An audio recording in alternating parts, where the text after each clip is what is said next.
Okay, so the next thing I wanted to talk about with you is the Apple TV Plus. More So cash this grab. more cash grab. So this is the new streaming service from Apple, and it's going to have shows from Spielberg, Oprah, J.J. Abrams, and he's the guy that did Lost, which was pretty good. And that's coming this fall. And Star Trek. Oh yeah, that's right. He, Okay, he did the Star Trek reboot. tell me your thoughts on this. Is this fair for a big juggernaut company to pull all of these fancy people and make content? And Sure. Netflix tried to, but Netflix, of course, started out from the bottom and now they're on top, to quote Drake. So, good Canadian reference, Matt. yes, good Canadian reference, eh? So, yeah, they got Oprah to get on stage. That's big news. Oprah's going to be having some documentaries that she announced that are going to be on there. They had Reese Witherspoon and Steve Carell. And apparently they have a show that's going to be kind of like a behind the scenes of talk shows. Like, I don't know if it's The Office, but for like TV talk shows. I couldn't quite understand what was going on there. But anyways, they've lined up some great talent. And Netflix lined up some great talent. And now Disney's going to line up some great talent because they're putting out their stuff. And YouTube's lined up some great talent because they've got YouTube Premium. And Hulu's got some great talent. And Amazon's got some great talent. So, and CBS All Access has the new Jordan Peele Twilight Zone coming out. Yeah, and HBO and Crave and right. So there's all these different options for streaming. Now, what makes this a little bit different is it's also a subscription service from what I can understand. So if you want to subscribe to HBO and get Game of Thrones, then it might be the same as on Amazon.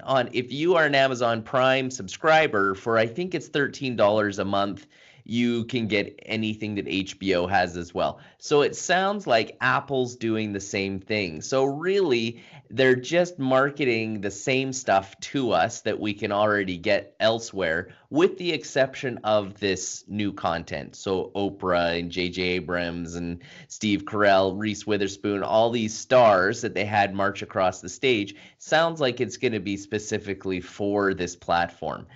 Once again, we're not surprised. We know that back at CES, way back in January, Apple was inking deals with television makers so that they would put this app, Apple TV Plus, now we know its name, on their smart TVs. So it was a shocker when Samsung said, sure, I'll put your app on my TV. And they are. So here it is. This is what it officially is. We didn't see a price. So, Dan, what do you think? It sounds like it's a subscription. It's kind of like your cable company is now Apple. So instead of going to Comcast or Shaw or TELUS in Canada, now you're going to Apple and saying, I want this TV, I want this station, this station, this station. So they're now, they've gone from being a phone company to a game company. And we just talked about with the subscription service, and a music company with Apple Music. And now they're a cable company, because that's what it sounds like, a cable company with their own channel. And we're going to talk about another company as well that they're getting into, on the financial side. So I don't know, Dan. I feel like Apple's throwing spaghetti at the wall and seeing what noodles stick. I like that reference, Matt. They've got some really big names, though. I mean, the guys who brought us Breaking Bad, The Crown, and Rescue Me, I think they're going to have some cool original content. What I picture myself doing is maybe getting like a free subscription for a week to test it out and binging all of it and then not redoing it, right? Yeah. They really Netflix with their free week. Yeah, I sure did back in the day, but I still have it. Yeah. Much to my chagrin. And I think they're gonna get some really cool shows. Like we've talked about before, I think this is frustrating. It's so partitioned. I mean, there's so many different pieces that you have to pick up if you want to get all of the good shows. So I hope it doesn't work out. I hope it crashes and burns. Crash and burn. Honestly, I'm all about new content. I love TV. Our mama raised us on the cinema. We love TV. We love movies. And there's just so much content out there. And I enjoy a lot of that content. I just don't want to go to 10 different places to get it. Yeah, me too. And I think my personal opinion is that everything's fragmenting now, and everybody's chasing the pie that Netflix has had.